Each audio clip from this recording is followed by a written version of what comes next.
हाँ भैया, ये वृंदावन रस है। ये वृंदावन रस अत्यंत दुर्लभ है।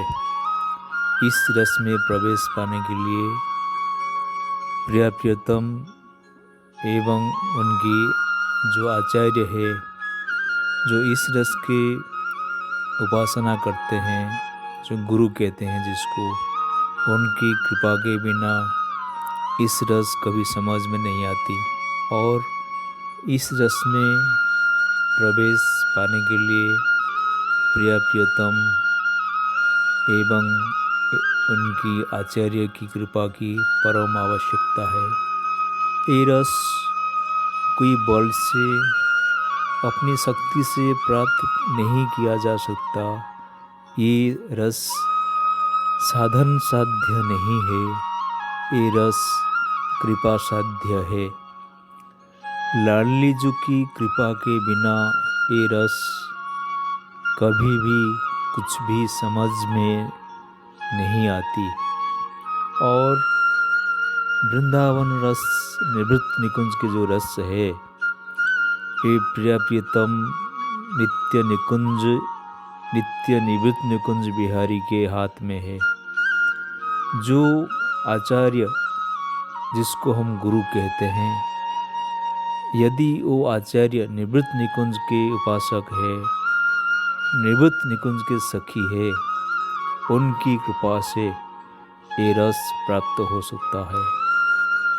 और नित्य वृंदावन की जो जुगल जोड़ी, ये हमेशा हर पल नित्य विहार करते ही है। जब तक सूर्य चंद्र है, उनके नित्य विहार चलता रहता है, चलता ही रहेगा और चल रहा है, अभी भी चल रहा है। लेकिन हमको दिखता नहीं दिख सकता, क्योंकि जब तक उनकी कृपा नहीं होगी, तब तक ये रस कभी भी दिखने को नहीं मिलेगा। लेकिन इनके जो आचार्य है, हमेशा इस रस की प्राप्त कर रहे हैं और साक्षात दर्शन भी कर रहे हैं। किशोर जी की कृपा से हमको उनकी सहचरी भाव की प्राप्ति होती है।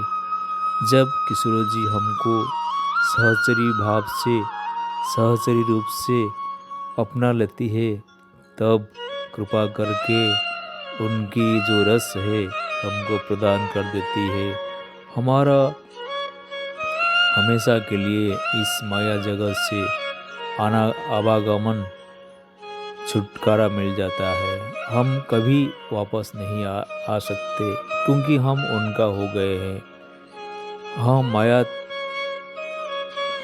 हम मायातीत हो गए हैं। देखिए, एक होते हैं मायातीत महापुरुष, और एक होता है मायाधीश भगवान। मायातीत मायाधीश, और एक होते हैं जीव, हम लोग मायाधीन। इसीलिए बहुत कृपा से हम मायातीत हो सकते हैं। माया का हमारे ऊपर कोई भी प्रभाव नहीं पड़ सकता।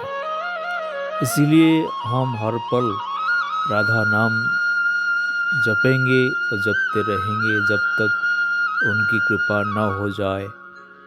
इसीलिए हमको प्रतीक्षा करना पड़ेगा। प्रतीक्षा, प्रतीक्षा, प्रतीक्षा।